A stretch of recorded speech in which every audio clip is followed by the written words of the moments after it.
What we're going to do today, at least to start the show, is talk about legacies that might be on the line, legacies that could be enhanced by a World Series triumph, or I guess diminished by a loss. This is an idea that came from our producer, Jeremy Meyer, and I really like it because it's a lot of fun to think about the people who are involved in this World Series. You've seen some talk already about Don Mattingly, his first World Series as a coach with the Toronto Blue Jays now, never got there as a player. But let's talk about the people more directly involved. Actually, Mattingly is directly involved, but I'm talking about the managers and the players. And we'll start with the Dodgers because the Dodgers are really interesting. Most of their big stars, their legacies are well established. They're going to the Hall of Fame. I'm talking about, of course, Betts and Kershaw and Freeman, and yes, Ohtani too. He's going to the Hall of Fame. All of these players have won MVPs. They've all won World Series titles. Mookie Betts has 3 World Series titles already. Freddie Freeman has 2. Mookie won with Boston, 2 with LA. Freddie won with Atlanta, 1 with LA. Kershaw has 2 technically, but he didn't participate last year. So the only one in which he participated was the COVID year, 2020.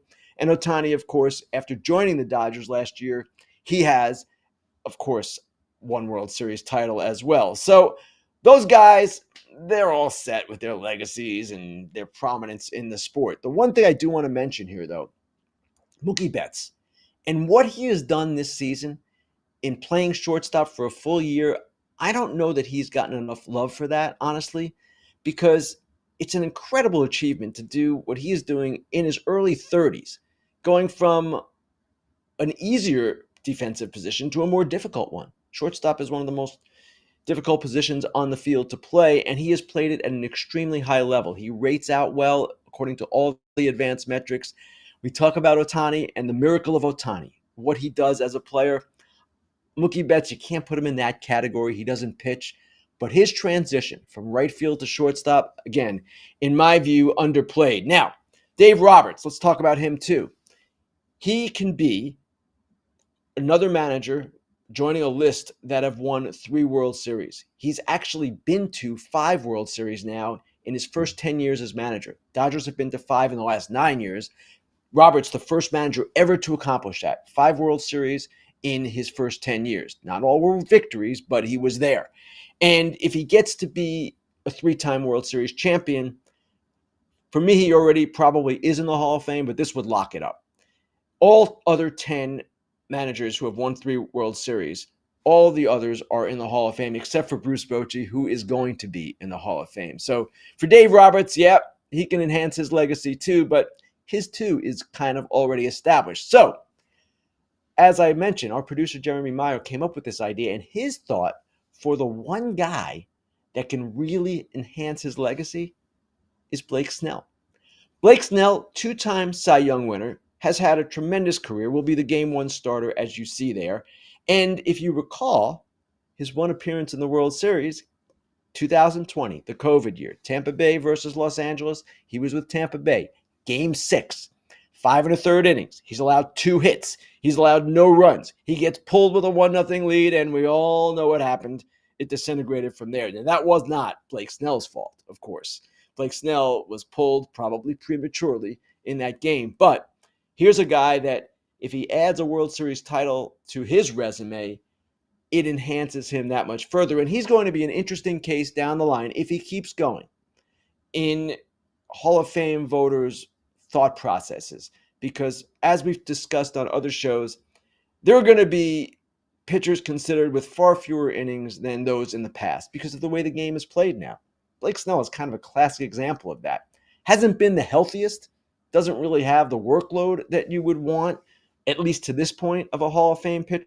But add a World Series to his 2 Cy Youngs, 1 in each league, it gets a little bit interesting for him. So those are the Dodgers' possibilities.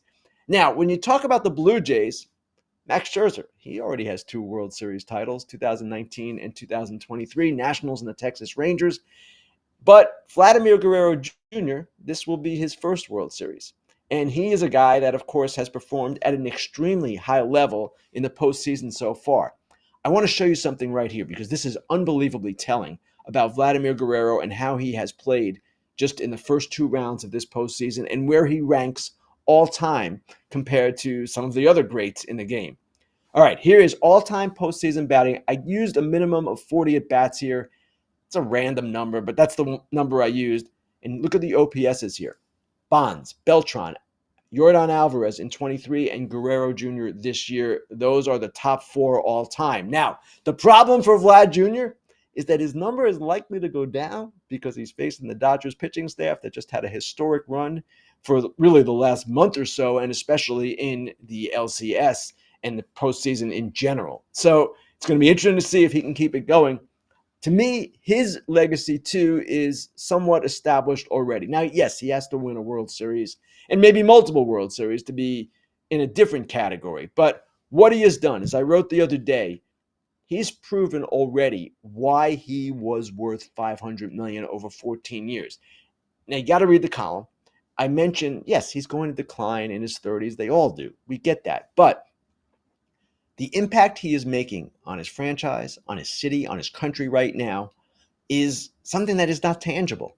The money he is generating for the Blue Jays, they're creating fans for life right now.